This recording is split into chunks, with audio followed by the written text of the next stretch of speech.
Welcome to Solo Parent Strength, Navigating with Resilience, the podcast that celebrates the incredible strength and resilience of single parents. Your host is Nancy Kim, and she's honored to join you on this journey of empowerment. In each episode, we'll dive into uplifting stories, offer practical advice, and connect you with valuable resources to support you in your solo parenting journey.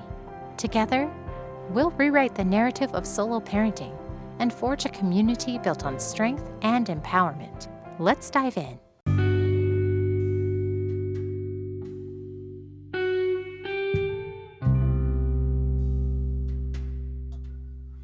Hey, hi guys, Nancy Kim here, coming to you guys unscripted and raw. Today's topic is very, very dear to my heart, is the unspoken reality. Today we are addressing the abandonment issue, maternal and paternal abandonment issue, who abandon parents pretty much who abandon their children. And this is very dear to me because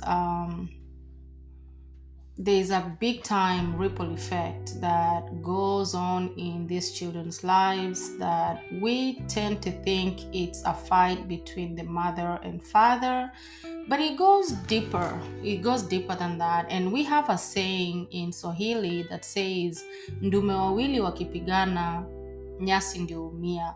So the saying means if two bulls are fighting, the grass is the one that gets affected, which is very true in this scenario, because today I'm going to be talking about this, understanding the impact of paternal and maternal abandonment on families. And since I'm talking about single parents in a whole, most of the time I will really dive into the side of a woman because I'm a woman, and I'm gonna get someone who's a male to talk about the male perspective on these topics. In this thought-provoking episode of Single Parents Revival, I'm going to be talking mostly about the abandonment, the impact that abandonment has on children and single parents who are left behind. The absence of a father figure or a mother figure can have a far-reaching consequence emotionally, psychologically, and financially in a family that really reshapes the family's dynamics in so many significant ways. So today I'm going to be talking about some key discussion points that I have here, and today is going to be I have about 5 points that I wanted to highlight. And number one will be the emotional impact it has on children. For example, if a child is left behind with one of the parents, a child might develop abandonment issues, which are really heightened by fear of being left alone or an intense worry that their loved ones will at some point leave. So this will manifest in so many clingy behaviors or reluctancy to form new attachments. So these children don't know how to bond, and they don't know how to attach themselves with other people because they're scared that if they attach themselves or if they love, they might be left alone, and this affects them even in their adulthood. So let us really look into what these effects are causing to our children, and lack of having that dependency on someone that you're supposed to trust can really affect the child's self-esteem, and it might internalize the abandonment and cause this child to even lose their self-worth. So it's really important to know the deeper effects of abandonment. It can cause a lot in a child's behavior. It can cause unruliness. It can cause some behavioral issues when they are teenagers, and when they are adults, they are not going to be able to love effectively or love properly because they never really felt like they got loved effectively. And If we need to build a good community, we need to figure ways out to be great parents. Even though we are not as much on a talking scale, we need to figure out a way that is going to be balanced, that is going to affect our children positively. So that is the number one emotional impact on the children. And the psychological consequences is for teenagers, especially teenagers who experience paternal or maternal abandonment, might show some signs of aggression, they might show some signs of depression, or they may engage in risky behaviors trying to seek attention because they want to use that as a way to cope with their internal turmoil or trauma. So if we can be able to see these conditions earlier, then we can have these kids maybe see a psychologist, or maybe try to show more love, because all these children are trying to show you is they feel like they've been abandoned. And some kids actually go to a level of thinking, because their parents are not together, they think that they might be the reason why their parents are not together, so they tend to have that feeling of saying maybe they might be the cause. So they kind of hate on themselves first, and then they want to hate the situation. So this hassle of abandoning children and fully leaving that child to the other party is not a fair deal. And if you look at it, these are children, they didn't do anything to deserve this.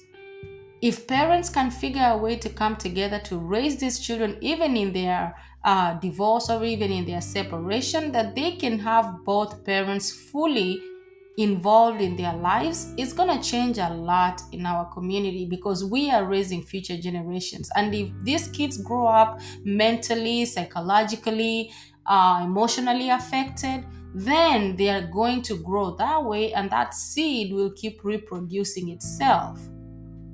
We are trying to reduce the amount of seeds that are going to grow up feeling this particular way. Number 3 is the financial strain on the single parent. When a single parent is left by themselves, either the father or the mother, there are so many multiple jobs to compensate for the lost income, leading to exhaustion, less quality time to spend with the children. And you understand that you are given this child for you to be able to impact something on this child. This child is not supposed to be raised by teachers or daycare or TV. This child needs to be raised by you. There's something about you that your child needs to get from you. So if you have less time to spend with your child, you're not going to be able to bond enough and teach your child anything.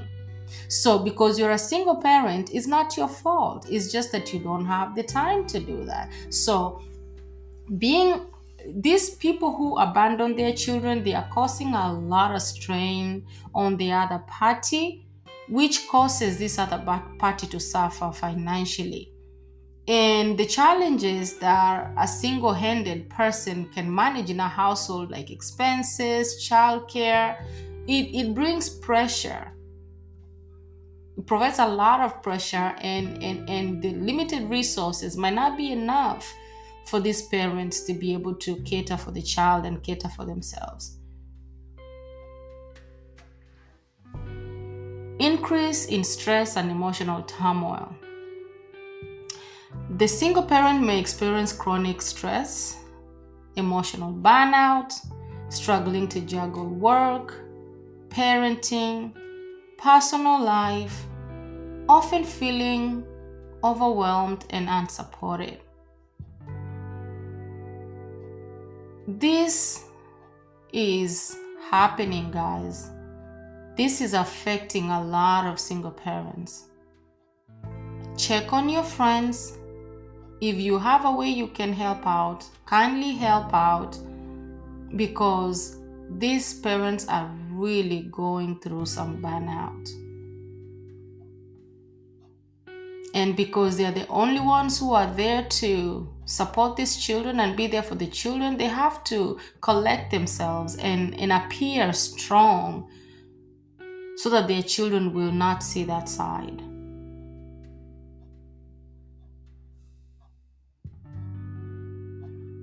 exploring the mental and emotional toil on single parenthood is crazy. It is crazy because there's so much feelings of resentment, and I pray to God that people can find a heart to forgive and forget if possible, because resentment will take you too far and is going to come back and bite you.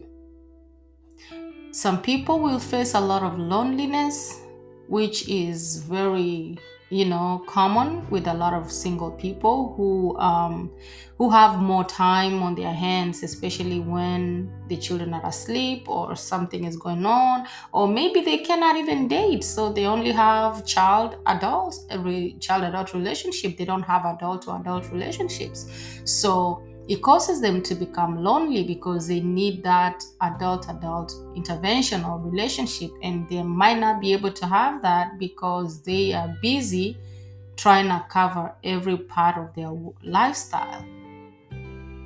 And the pressure to fill both parental roles, so when you're a parent and you're a single parent, you have to be the disciplinarian, you have to be the loving kind, you have to be the homework doer, you have to be the laundry doer, the cook, the chef, everything. You have to be everything for this child at all time. If there's parents who are needed in school, you gotta go to school. If they have sports activities, you gotta go to those sports activities. Sometimes it causes a lot of overwhelm, a lot of it. And I will really, really advise a lot of parents who are single parents who are going through this and they are feeling some type of way. I really do recommend you try mindful meditation. Mindful meditation for overwhelm or for relaxation or for sleep can really calm your nerves down, calm your heart down, calm your spirit down, and allow you to experience at least 20 to 30 minutes a day of mindful meditation will really, really do you good, because it allows you to calm your mind. It allows you to bring yourself down to a level of you're not thinking. Pretty much you're just not thinking. Just give your mind that little break, because your mind is like a computer, and when it's running, it's racing. You need to give it a reboot. You need to give it a restart. You do that on a computer, you do that on a phone. You need to do that on your mind as well, because your mind is a computer, is a big time computer. That's why they got the idea of building a computer. And the mind needs to reboot. It needs to restart. So the mindful meditation will allow you to do exactly that, and it's gonna calm your nerves, it's gonna calm your mind, and it's gonna allow you to have that sense of rest and sense of feeling yourself and knowing that, hey, I can calm down, I got this, Number 5 is resilience. The resilience of a single parent family. There's a lot children overcome. There's a lot as a parent you overcome. There are so many challenges that are included or involved in a single parenthood family. Adapting and finding support in other family members can be a great way for you to be able to have a little break, or friends or community resources.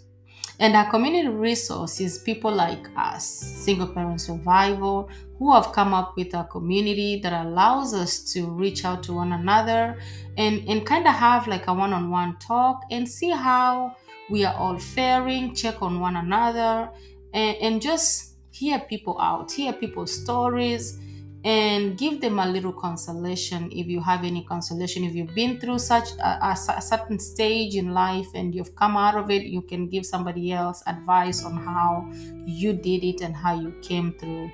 And that's the reason why we have a community. Discussing the importance of seeking emotional and psychological support, especially with counselors, support groups, and community services. In this regard, As a single parents revival, we are raising funds to be able to hire counselors, to be able to hire psychologists to come through, in our group and have a video call with us or one-on-one if needed, so that we can be able to have that support, emotional and psychological support that we seek to be able to push through life as single parents. So, this topic is very, very, very tough, and at the same time, it's a topic that needs to be handled with a lot of care, because when you cause havoc or when you cause pain in somebody else's life, pain will be caused in your life. That's how it is. You might not see it today, but I promise you, at some point in life is a circle. It's gonna come around. A good man or a good woman leaves wealth to his children's children. The Bible says that.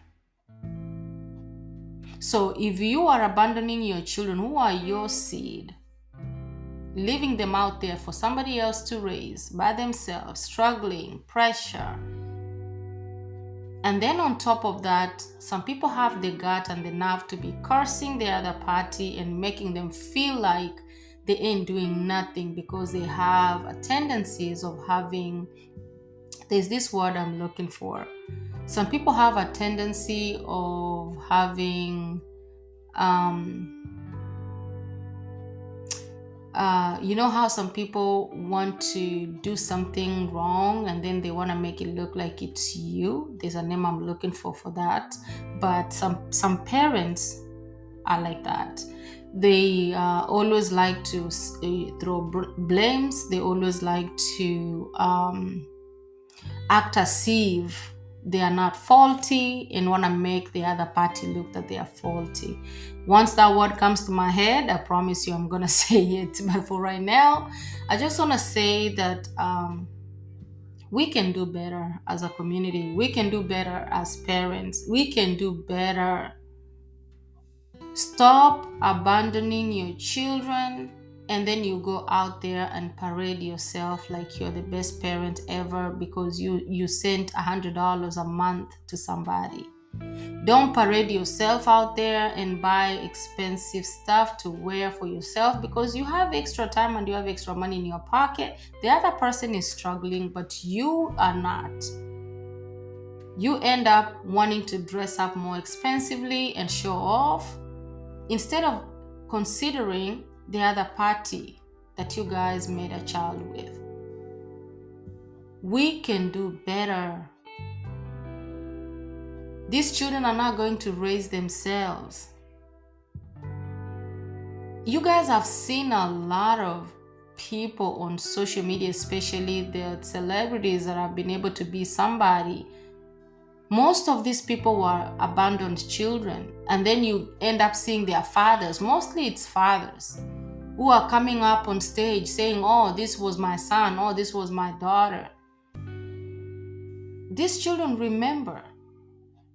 These children will remember. Even if they want to help you, they're not going to help you as much. They will do 1, 2, 3 for you, but they're not going to help you as much. And we forget that we get old. That's one thing I feel like people forget. Your child is your arrow, is your future arrow.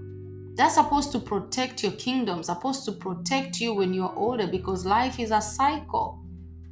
You take care of them when they're younger, they take care of you when you're older. Life is a cycle.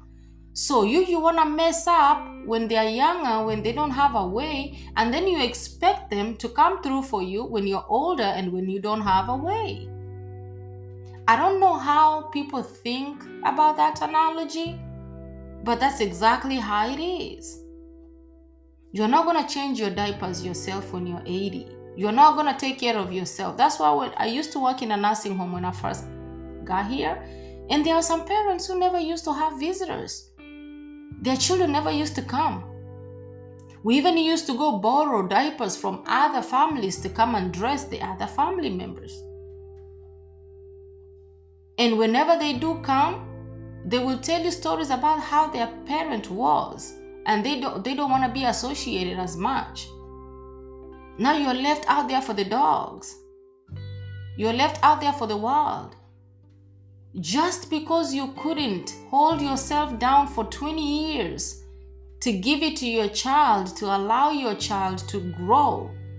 Even though, yes, you don't have a good relationship with the other party, there is so many ways you can participate in a child's life if you really do care about this child and you really care about their emotional being, about their growth. I've seen a lot of parents who are not together, but they find a way to make their children feel like they are important. Let us grow up and be mature enough to know how to handle our family dilemmas with or without the government being involved. Especially this deal of having children and having to send to go to court about your child that you had with someone in private. And now you guys have the guts to take people to court, have the guts to start harassing people about paying your child support, that somebody has to force you to pay child support and take you to court. Why does the court have to be involved to pay child support when you can arrange and pay child support because you know that this child needs support? You know that this child needs a place to sleep, they need food to eat, they need basic needs. Leave alone even the wants. Nowadays, kids want this, want that, want this. If we can be able to look at life from a good standpoint, people need to man up. People need to woman up. Relationships are becoming sour, and most people are actually now wanting to divorce. They want to stay in relationships because they don't want to be single. Single parenthood is not easy. But do you want to stay in a relationship where you are mentally, psychologically, emotionally abused just because?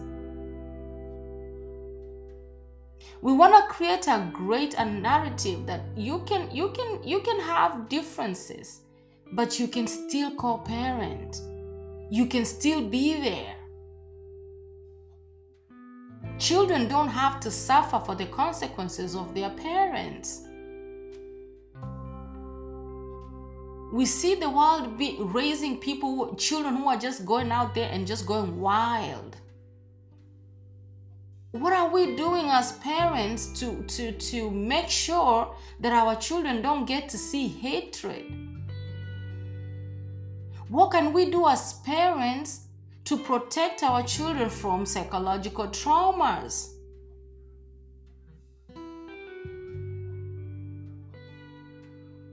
If you are a parent out there and you are not coming through for your child, shame on you. If you are a parent out there that you don't call your child for weeks and months, shame on you. And by the time God is done with you, boo, by the time God is done with you, you won't know if you're going or coming.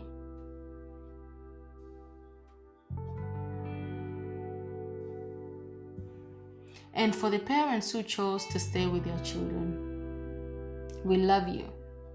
We love you. Hug yourself for me. I support you. I applaud you. Your reward is also coming. My mother raised 7 of us, and right now she's having a great time because she has 7 sources of income coming through. It was hard. I witnessed it for her. It was really hard for her. But right now, it's no more. But what if she didn't do anything with us? Right now, she's old and weary. Where will she be right now? Let us take care of our children. It's God's will for us as men. As I conclude this, the absence of a mother or a father can leave a significant void in the lives of the children and the remaining parent with emotional, psychological, and financial repercussions. In the midst of all these challenges, there is a story of resilience and strength in it. This episode aims to bring understanding and multifaceted impact while highlighting the courage and determination of single parents. Single families have to overcome these hurdles each and every day. Kindly pray for single parents out there. If you know any single parent out there, kindly give them a hug, kindly show them love, kindly be there for them. Thank you so much. As I see you again in our next episode, love you all. Stay safe. Bye-bye. Thank you for joining us on this episode of Solo Parenting Strength. Remember, you are never alone in this journey. If today's episode resonated with you, please consider sharing it with other single parents who might find solace in our supportive community. Remember to subscribe, rate, and leave a review on your preferred podcast platform. Your feedback enables us to reach more single parents who may need this beacon of strength. Until next time, always remember, the strength you seek resides within you. Take care and keep thriving. Solo Parent Strength, Navigating with Resilience is produced by Single Parents Revival. For additional resources and community support, visit our website at www.singleparentsrevival.com. We're grateful to have you as part of our empowering community. Thank you for being here.